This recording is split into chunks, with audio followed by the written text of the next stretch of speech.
itu bukan sesuatu yang wajib dibacakan. Ada sebagian orang justru nggak membaca kunut. Jadi kalau umpamanya tertinggal kunut itu ya nggak pakai sujud sawi, karena kalau yang pakai sujud sawi itu sesuatu yang sifatnya wajib. Rokaat yang biasanya mestinya 4 cuma 3, ataupun mestinya 4 rokaat nambah 1 jadi 5. Nah, itu kan karena saking paniknya karena sholat waktu dan lain sebagainya, itu yang Waktunya curi-curi. iya, karena waktunya curi-curi. Nah, itu baru sujud sawi. Jadi nggak perlu pakai sujud sawi ya. Gimana dengan pelaksanaan sujud sawi? Oke, pelaksanaan sujud sawi. Pelaksanaan sujud sawi itu dilakukan sebelum kita tahiyat salam akhir ya.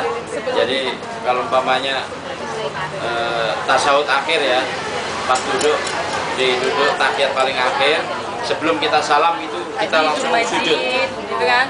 2 kali sujud, berdiri lagi. Yang dibaca Bismillahirrahmanirrahim, la yanamu wa la yashu. Ya. Subhanallah ma la yanamu wa la yashu. Maksudnya Allah yang tidak tidur dan tidak lupa. Ya, tidak pernah lupa. Kemudian duduk lagi 2 kali ya sujudnya, langsung salam. Ada 2 macam.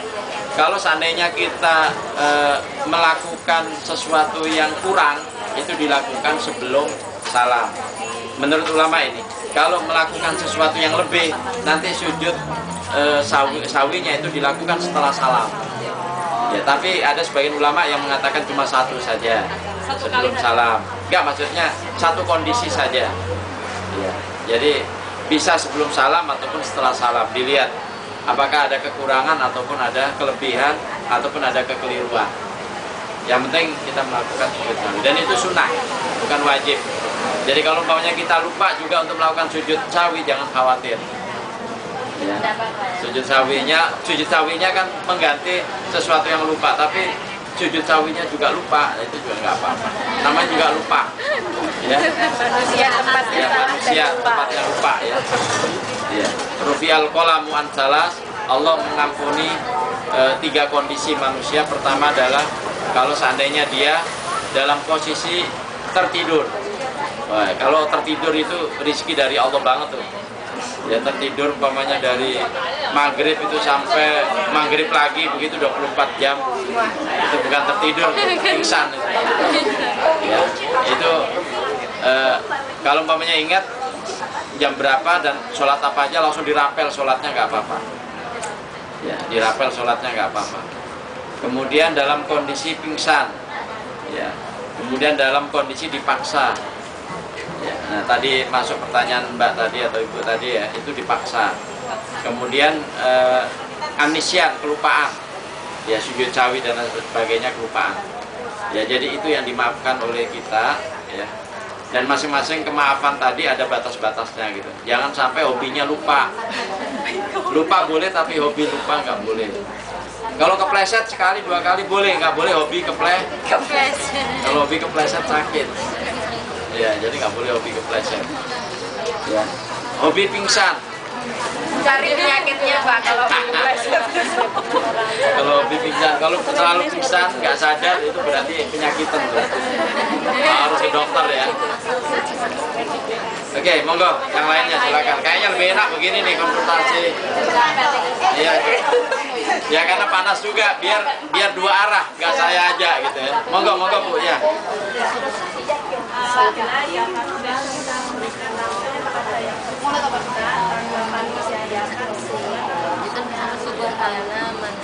Hukumnya zakat itu sebenarnya boleh dilakukan oleh kita secara langsung tanpa amil. Namun ya lebih idealnya, lebih bagusnya adalah melalui amil panitia. Kenapa? Karena kita belum tentu tahu objek yang kita berikan itu betul-betul sebagai penerima zakat apa enggak. Ya, karena zakat itu adalah harta tertentu yang harus dikeluarkan dengan jumlah tertentu kepada orang tertentu pada waktu tertentu. Jadi semuanya tertentu. Nah, kalau ibu merasa tahu tertentunya itu, silakan monggo dibayarkan sendiri. Nah, itu kan perlu pihak lain. Ya. Contoh umpamanya Karena kita tahu zakat itu dibagi ke 8 bagian, asnaf ya, fakir, miskin, fisabilillah, musabil, amilin dan lain sebagainya. Ternyata kita menganggap ada family kita yang kita anggap fakir. Pas waktu itu kita beri zakat, justru marah. Dan ketika marah itu justru apa? Hubungan silaturahmi kita terputus. Nah itu gara-gara padahal kita niatnya baik bayar zakat, tapi justru terjadi silaturahmi kita yang terputus. Nah itu kan kurang tepat akhirnya kan. Bagusnya kita catat siapa yang kita masuk kategori menurut kita itu penerima zakat, kita laporkan, Pak, tolong disurvei apakah si fulan yang saya ketahui kayaknya miskin, ya itu diberikan haknya. Nah zakat kita berikan ke lembaga tersebut, nanti lembaga akan mensurvei. Ada 2 keuntungan, tepat sasaran kita memberi, yang kedua dia akan mendapatkan zakat periodik, nanti setiap ada pembagian zakat dari yang lain juga akan masuk programnya. Kalau kita mungkin bisanya cuma sekali aja, berikutnya nggak bisa. Nah itu. Nah kemudian juga tambahan, sebaik-baik harta yang diberikan kepada orang terdekat dengan kita dari kita adalah infak dan sedekah. Itu sebaiknya begitu. Pertama, jumlahnya tidak terbatas. Yang kedua, bentuknya juga boleh bermacam-macam. Kalau umpamanya dalam kondisi dia anaknya kurang beruntung untuk melanjutkan sekolah, kita bisa kasih beasiswa. Nah kalau zakat kan terbatas, ya nggak mungkin kita kasih beasiswa. Kalau umpamanya dia dalam kondisi nggak bisa ke rumah sakit, kita kasih uang untuk ke rumah sakit, kan lebih fleksibel. Dan hadis Rasulullah, tidak beriman seseorang kalau seandainya di antara orang terdekat yang dia, tetangga ataupun keluarganya ada yang kelaparan.